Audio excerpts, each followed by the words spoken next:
welcome back to my YouTube channel. So for today's video, nandito po tayo ngayon sa Manila Bay para kumuha ng latest update. So po ito ang kalagayan ngayon ng Manila Bay. And back to na ulit siya, back to normal. Dahil salamat po sa mga nananatiling or sa mga naglilinis po nito dito sa Dolomite Beach. No, pati na rin po sa mga nag-volunteer. Ayan, ngayon nakakatambay na yung mga or nakakaupo na yung mga tao sa tabi ng dagat, no, unlike before na talagang hindi mo malapitan dito sa may tubig gawa ng napakarami pong basura. Pero tingnan nyo naman po ngayon, napakalinis na niya. Pero may mga basura, may unting basura sa tubig. Pero hindi naman na po ganun kadami, no, unlike before talaga na hindi mo talaga mapuntahan dito banda dahil nga po naharangan na po ng mga makakapal na basura, mga makakapal na water lily, kawayan dito sa dalampasigan ng Manila Bay, Dolomite Beach. Pero kung mapapansin niyo naman po dito, no, gray sand na yung ating inaapakan dahil po ang ibang parte dito ng Dolomite Beach na wash out na po yung Dolomite sand. And kaya naglilitawan na po yung mga gray sand. Dito po yan sa may tapat ng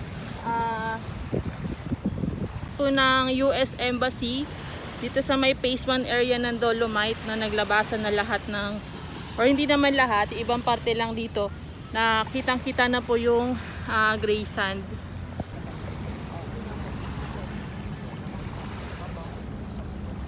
Yan ang gamit ng mga MMDA color pink gloves. Ang cute ng gloves nila dahil color ni Barbie. Barbie!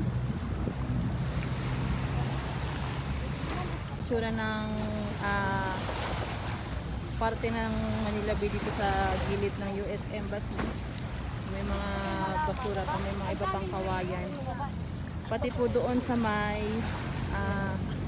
kung saan po sumadsad yung trash boom sa may gilid ng US ay may mga basura pa po dyan. Kung makikita nyo po yan.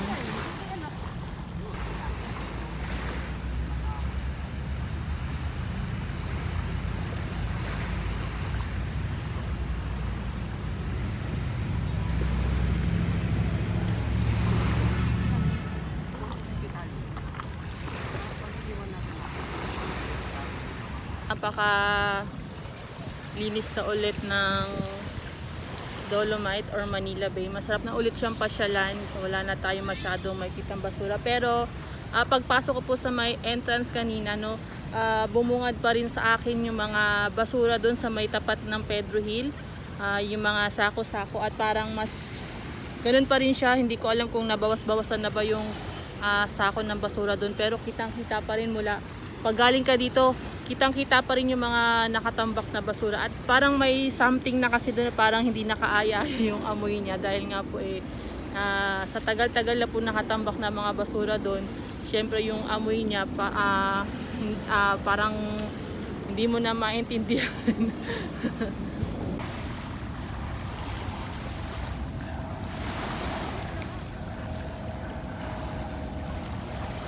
Mga ano dito pala, no, mga nag-iikot na helicopter, no, sine-check siguro yung sa may part ng reclamation area.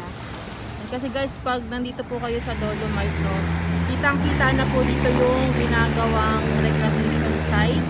Then kung makikita nyo po yung parang desierto dyan sa gitna ng Manila Bay o sa gitna ng dagat, no, yan po yung reclamation area. Kitang-kita na siya dito sa Dolomite Beach. Annyeong! Annyeonghaseyo! Annyeong! Long time no look.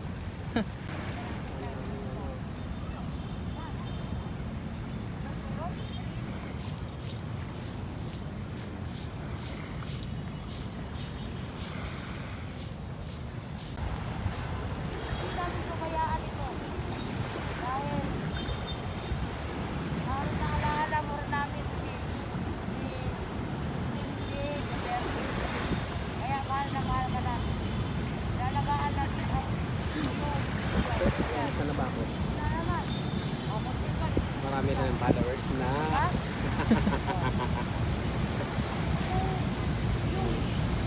200 basura na dami pinabayaan natin. Wala na. Kasi katulad po dati. O ngayon, iwanan ka naman, di ba? Parang magaan ka dito. No? Oh, Naiyak ako ah. makita mo man. Teka, nakakapag nag-bamin niya may sinasabi ko, naiyak ako. No? Naiyak ako. Nagkakyumar na ganito, di ka nasabi nila. Ay, wala nang pag-asa yan. Pinapabalik ko dati. Walang pag-asa. Oh, yung Wala lumas namang yan? pag-asa. Dati ko, Pag-aasahan ko. natandaan ko yung mga mukhain ko. Sana bumalik sila. Oh, wala na raw pag-asa yun. Di ba, hanggang dito. Ito lang iigay. May matanda ka umiyak eh. Wala no. Di na babalik na dati yung tulunay natin. Sabi ko, nanay, hanggang nandito kami. Hindi pa siya nakaligtara, babalik dito yun. Diyan lagi sa umaga yun, matanda na. Yung GA po. Naliligot. Hindi, maluwag sa dito wala. Diba? Okay, tama naman ha. Nangangailangan kami nga rito ng 3 tao eh. 3 o 4? 4 mo? Oo, ano tupad 1,500 ang ano. Per day po? Oo. Walang gagawin lang bubuhat. Papasok lang sila. Tapos babalik at pag uwi, ano, tatabi lang nila. 4 na tao, kaya na siguro yun. Bubuhatin nila. Yung bato na yun lalagay sa ano. Pag hapon, tatabi. Tapos pag umaga, babalik mo. Yun lang ang trabaho nila. Tinatrabaho nila, no? Parang isisilong lang nila yung bato pag ano, sarado na po.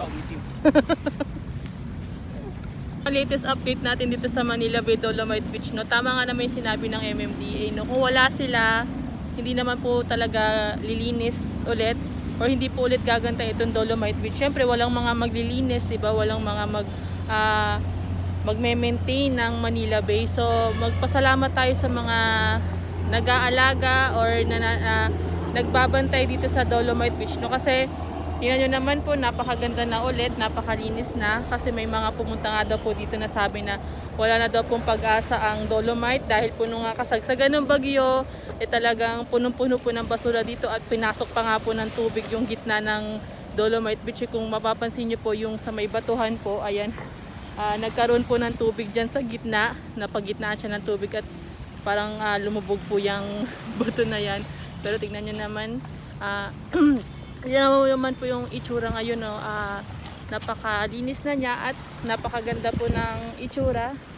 Kaya lang kailangan lang matanggal yung basura dun sa may tapat ng Pedro Hill. So wala pa po akong idea kung kailan darating yung garbage truck na para kunin po yung mga basura.